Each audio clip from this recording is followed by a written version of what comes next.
오늘 낭독할 책은 제로섬 게임입니다. 승자와 패자를 나누는 무의미한 경쟁에서 벗어나라. 지은이 성공 한 스푼. 목차 소개하겠습니다. 챕터 1. 성공은 왜 경쟁을 통해서만 얻는가? 챕터 2. 진정한 성공을 이루려면 먼저 비워내라. 챕터 3. 당신의 숨겨진 유능함을 깊게 궁구하라.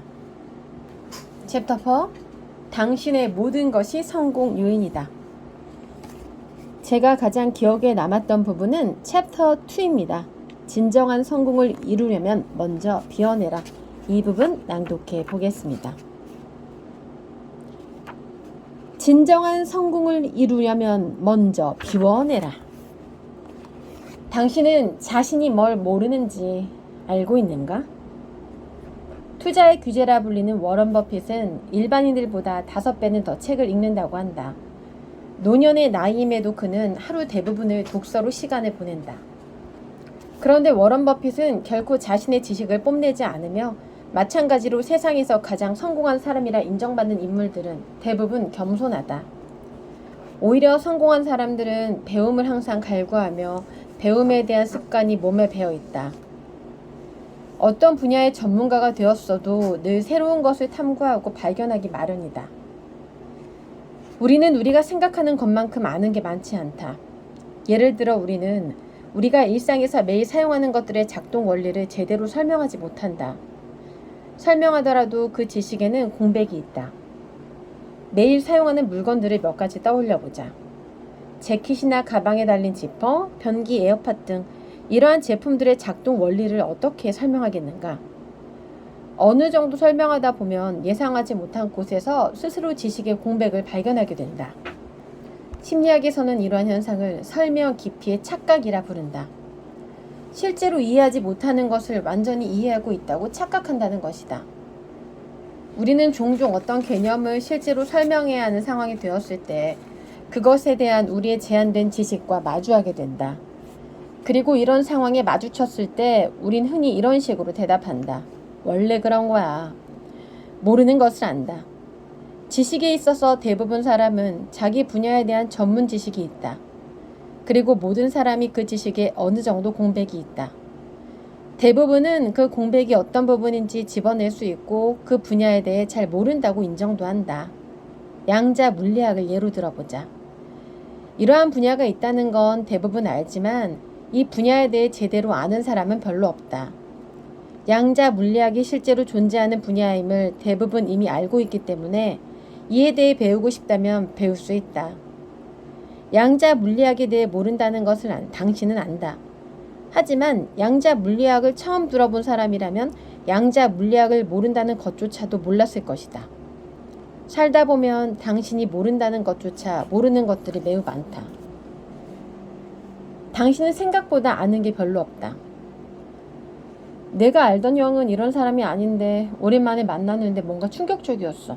사람이 정말 변했더라고. 어떻게 변했는데? 원래는 만나면 늘 술 먹고 당구 치고 어떻게 더 재밌게 놀까만 생각했잖아.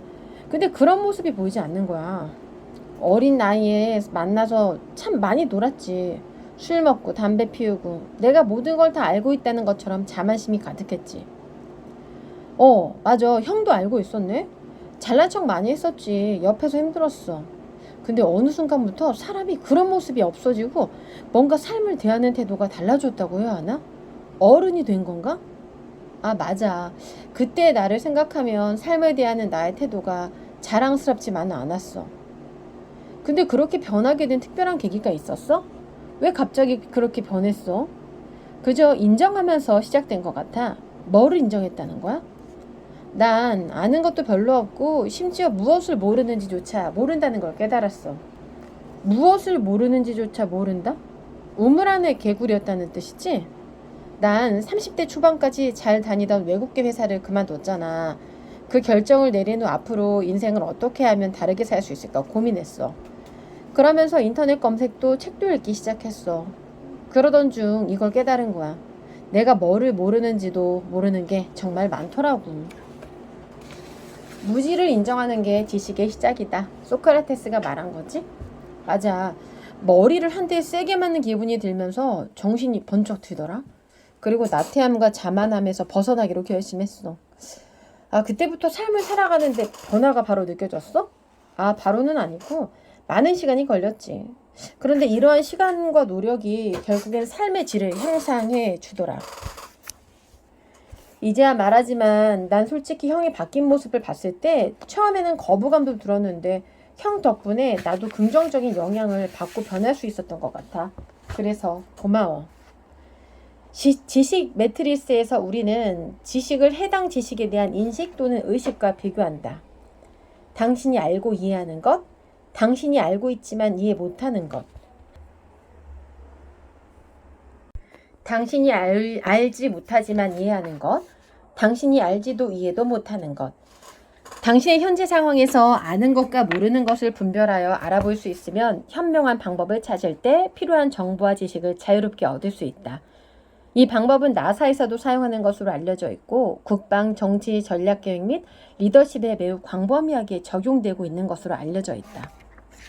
심지어 위대한 철학자 소크라테스가 지혜를 이해하려고 했을 때 이 생각을 언급하기도 했다. 그는 지혜로운 것이 지식을 소유하는 문제가 아니라 스스로 자기 지식의 한계를 인식하는 것이라는 개념을 제시했다. 소크라테스는 나는 내가 무지하다는 사실을 알고 저들은 저들이 무지하다는 사실을 모른다. 내가 무지하다는 사실을 알고 있는 사람이기에 나는 가장 현명하다라고 말했다. 즉 가장 많이 알고 있는 사람이 실제 지혜로운 것이 아니라 아는 것이 별로 없다라는 것을 인식하고 알고 있는 것 이상을 이해하려고 하는 용기를 가진 사람이 지혜로운 것이다.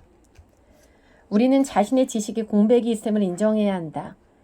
그렇지 않으면 그 지혜는 돌과 같이 움직이지도 커지지도 않을 것이다. 지혜롭다는 것은 돌이 아닌 나무처럼 자라야 하는 것이다. 소크라테스에 의하면 자기 스스로 지혜롭다고 말하거나 지혜롭다고 보이는 사람들은 사실 별로 지혜롭지 않다. 이것은 문제가 될 수 있다. 사람들은 그들이 지혜롭다고 믿기 시작하면 스스로 맹신하기 시작하기 때문이다. 그리고 그 결과는 끔찍하다. 소크라테스는 살 가치가 있는 삶은 심사숙고된 삶이라고 말했다. 그는 만약 당신이 자신의 생각과 믿음에 의문을 제기하지 않고 그 생각과 믿음에 모순이 있는지 질문하지 않는다면 당신은 그 생각들에 기초하여 평생을 살 것이라고 믿었고 결국 비참한 것을 살 것이라고 말했다. 기만적인 삶을 살게 될 것이라고 거짓된 믿음의 삶을 살게 될 것이라고 주장했다. 소크라테스에게 지식은 인생에서 가장 가치 있는 것이지만 그는 정말로 가지고 있지 않은 지식을 주장하는 것보다 지식을 찾고 자신의 무지를 의식하는 것이 더 낫다고 믿었다. 네, 오늘은 제로섬 게임의 일부를 낭독해 보았습니다. 승자와 패자를 나누는 무의미한 경쟁에서 벗어나라. 제로섬 게임.